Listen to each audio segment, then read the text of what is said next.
G'day guys, it's Darcy and Dor from MMT, and today I'm talking about a particular muscle known as your popliteus. It's a small muscle that lies behind the back of your knee, and it's a muscle that I can resonate with as I've had some tightness in it over the weekend after playing footy. So as we know, playing footy and things, I play for a local footy club, caught lots of knocks and lots of tackles and lots of impact.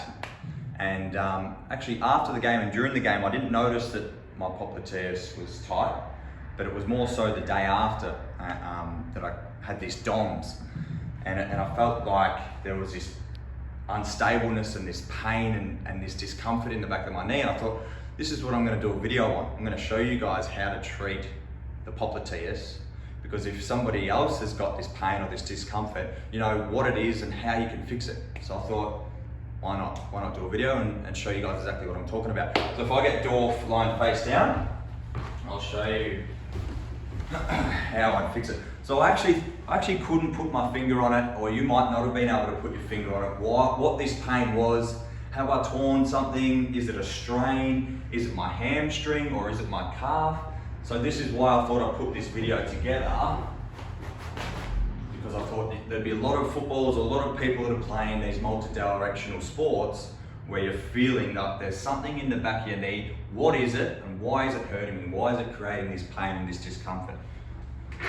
Alright, so I'm going to show you how to fucking treat it.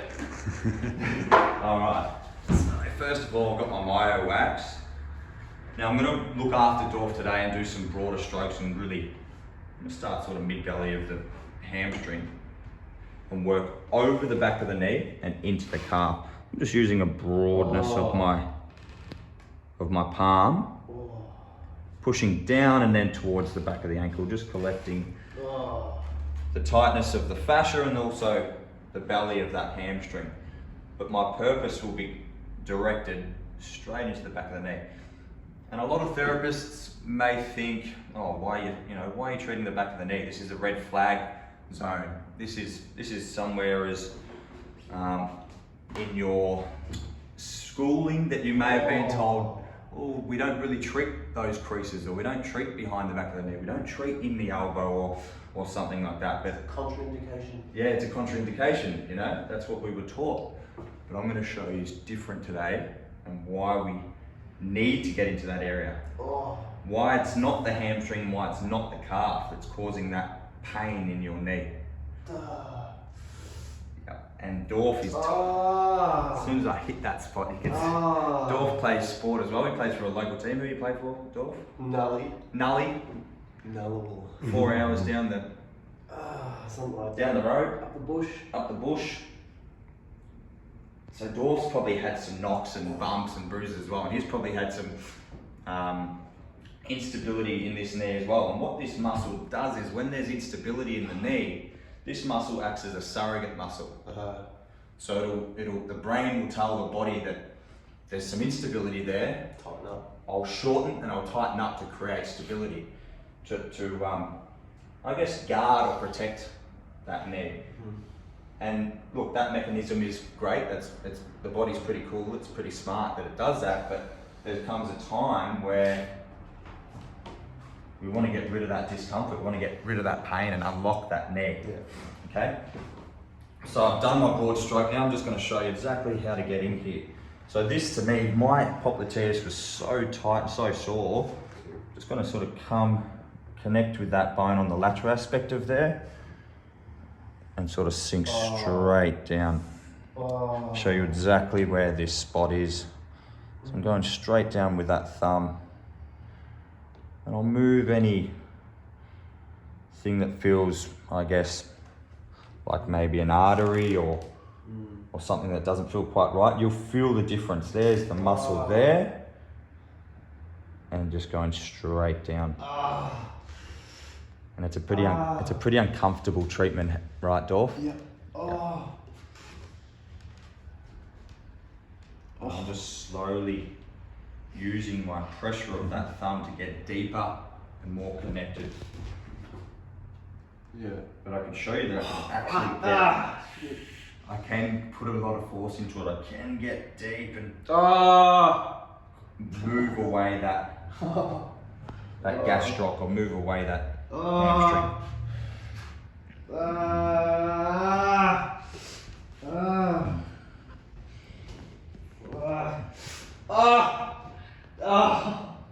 Now, if you've had any other knee injuries, you've injured your MCL or your PCL or any of these major ligaments, this will be another important muscle to release. You'll feel so much relief after getting this done. I'm hurting him here. Oh shit. And it will hurt.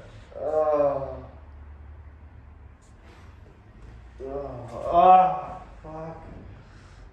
And I'm just sort of going across the knee and behind the knee. I reckon right there is sort of, we're looking for something solid or something hard. And just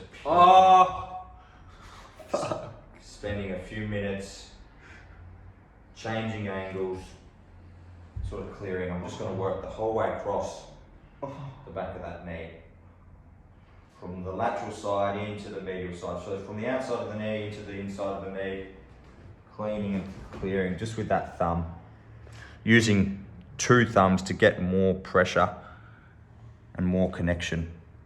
Really not slipping or sliding. It's an uncomfortable muscle to be treated in the first place, so we don't want to flick over it or slip off it. It's really important to stay connected and then sink out. Now there's one other technique that I can show you, so I would spend more time on that, but for Dorf I found a really good spot right into the middle of it. Now to make this muscle, so right now it's quite tense and tight and hard to get in there because of the orientation of this anatomy of this leg. So if I bring the leg up, it softens the tissue and I can actually angle it in a bit deeper. And just changing little movements. Oh man. Locking and unlocking the knee. So this would be more of an active treatment. Yeah, it's good. Now the role of this muscle is locking and unlocking this knee. Just the last little bit of movement. So from going from here to there is about all the movement this little guy does. I've got much larger muscle groups in this area play a more important role. Shit.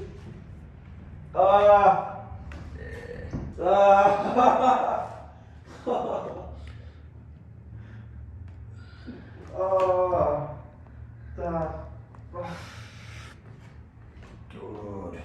And I'm probably getting some connection through the head of that calf as well.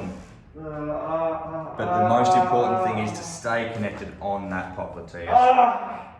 Just slowly, little minuscule movements. I don't want to cause too much trauma or too much pain. It isn't a very pleasant area to be treated. Okay. Alright, so I guess that's where I'll finish up. So if you're suffering from any posterior knee pain or pain behind the back of the calf or into the hamstring, feel like you've got any instability in that knee or had previous injuries in your knee, go to your popliteus. I think it's number one. You need to get in there, treat it, and release it, and you'll feel so much better. Fixed. I Done. feel so much better. No, you stop. Kick my ass. How was it? Shit. Fucking, that was tough, but necessary. Yours was tight, man. I know. Yours is really tight. Yeah. Footy. Yeah, Movement. You're exactly spot on. Like the instability of the knee Yeah. and the tightening up through the popliteus. So that's exactly what happens. That's Yeah. exactly what's happening in mine. Yeah. Yeah, I don't think it's been touched for a while. Yeah. And a lot of people wouldn't have been treated in that area. Yeah. You might avoid it. You treat the calf, treat the hammy. Which sports trainer is going to go and treat the popliteus? No one. Down at the country No one. footy club. So that's why we do it here. We know what we're doing. Fuck yeah. Next. Done. Done. Done.